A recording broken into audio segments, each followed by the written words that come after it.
Hey, good morning. It's great to be able to just encourage you this morning as we continue to seek to live out. Just want to encourage you all the way from here in Wellington in New Zealand. Just listening to you guys, we have it so good compared to some of you. So I am grateful in the midst of my own sense of denial of what is happening around us at the moment. Hey, I want to encourage you this morning with this thought about how we stay the course and why it's important. I'm aware that in the world in which we live, with all of the political and social upheaval, with all of that stuff around COVID that generates anxiety, that raises questions for us about, Lord, where are you in the midst of this? Why aren't you doing this? Why aren't you doing that? That it's really easy to question and in the midst of those questions begin to wonder. And in that context, I want to remind you of something really significant in the Gospel of Mark.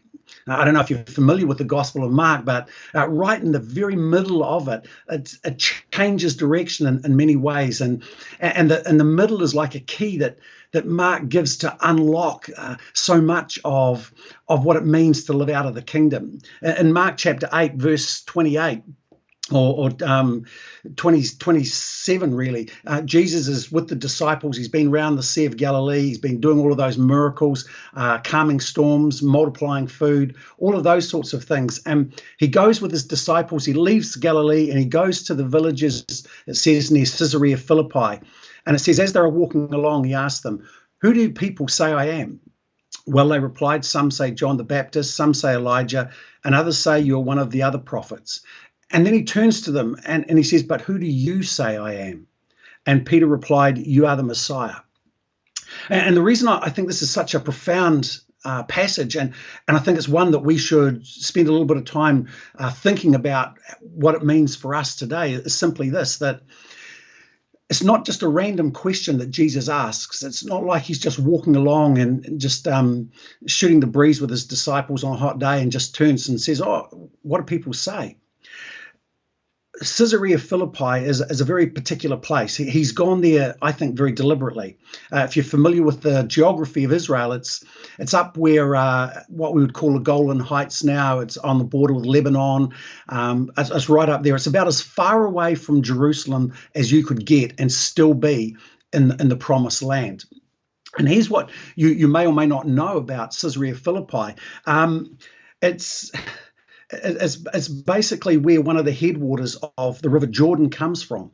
There's two major headwaters. One's from Dan, which we're all familiar with from the scriptures, and this other one, Caesarea Philippi. It's a river with spiritual significance for Israel. We read it in the scriptures. It's an incredible place. But Caesarea Philippi not only has one of the headwaters for the big spiritual river of Israel, but it's also got this huge temple. It's the temple to the god Pan, who is the Greek god of the underworld. He's the god of nature, the god of fertility. And people would come, and there's a big cave there, and people would offer sacrifices in that cave to the god of nature, to the god of fertility. And there were these big temples, and Herod the Great, who was the Herod around when Jesus was born, who wanted to kill all the little boys, all the babies, to get rid of any rival to himself.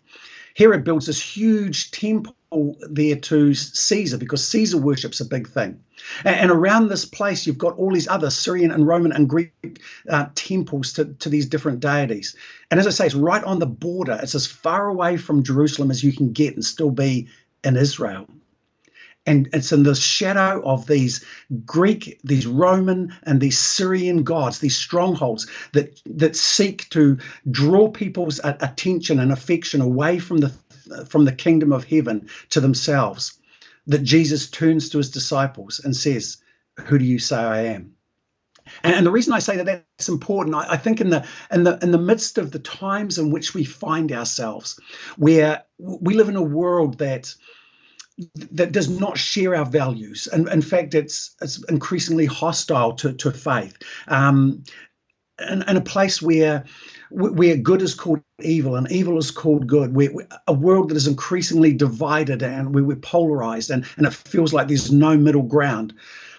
I think Jesus would ask us the same question. In the midst of a world like that, in the midst of a world that is not what we want, when you're not with other Christians, when you're as far away from the church as you can be, who do you say I am?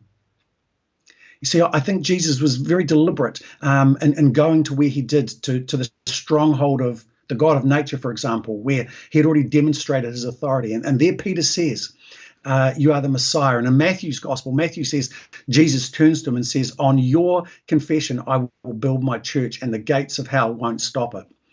It's almost like there he is in this place known as the gate of Hades.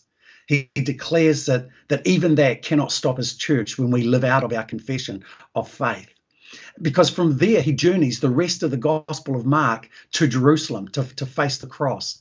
And the rest of the Gospel of Mark is all about the implications of the Messiah, Jesus being the Messiah, and how he must suffer, be rejected, and ultimately die and rise again for our sake and for our salvation. And I think the question, as I say, that he asks of Peter and the disciples, he asks of you and I, in the midst of a world that is against the things of the kingdom of heaven, who do you say Jesus is? It's one thing to declare Jesus is Lord when you're with Christians. It's one thing to celebrate and worship Jesus in the midst of a worship service. But in the workplace, who do you say Jesus is? In the community, when you are surrounded by people whose values, whose lifestyle, whose conversation is at odds with the very things you hold precious, who do you say Jesus is? And how do you live out of that? How do you reflect who Jesus is? And the reason I want to encourage you to think about that this morning is simply this. I passionately believe with all of my soul that for people to follow Jesus, they must first see him. You can't follow somebody you don't know.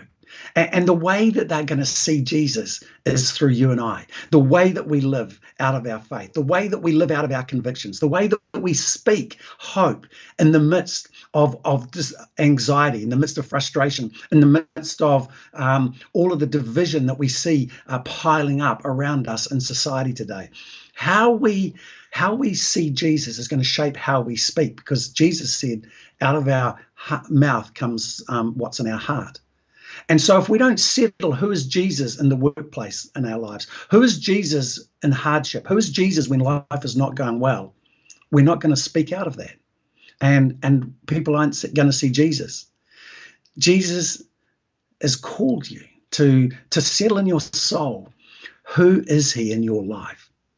Not just who is he when you're at church, when you're at your Bible study group, or when you're with other Christians, but when you're away from that, when you're standing in the shadow of this world and all that it represents, how do you live out of your faith?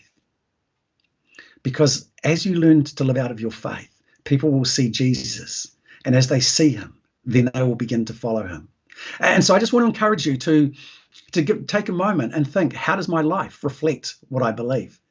How does my life reflect the values and my faith in ways that point beyond what is to what can be? When I go to work, when I'm hanging out with my friends who are non-Christian, do they see me, or do they see something of Jesus? And if they don't, then it's really simple. Just take a step back and say, so what do I need to do so that they can? Because as you let that happen in your life, as you let Jesus shine through you more and more, and people begin to see him, they will follow him. And when they follow him, then that's when your heart sings, because that is when you are doing the works of Jesus. That's what it means to be salt and light. That's what it means to be a follower of Jesus.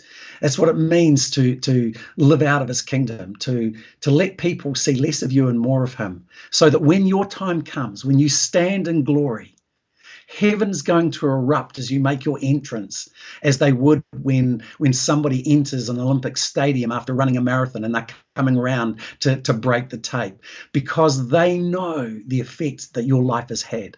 They understand how many lives have been touched and how many people have come to Jesus because they have seen him in you. And so wherever this finds you, whatever you're going through, take some time and just ask yourself, how do I live out of my faith? How can I let people see Jesus more clearly through me, that they might begin to see something of the kingdom, just as Jesus' disciples did, so that they too can come to that point where they declare that Jesus is the Messiah. And as you do that, as you make whatever changes need to be made, may God's grace fill you with joy, and may he fill you with his Spirit, and may he give you all the wisdom that you need as you live out of the fullness of life, as we anticipate his kingdom coming in its fullness. So that's my encouragement to you. I hope it's helpful. Wherever this finds you, God bless, and know that as part of God's family around the world, you are in my thoughts and prayers today.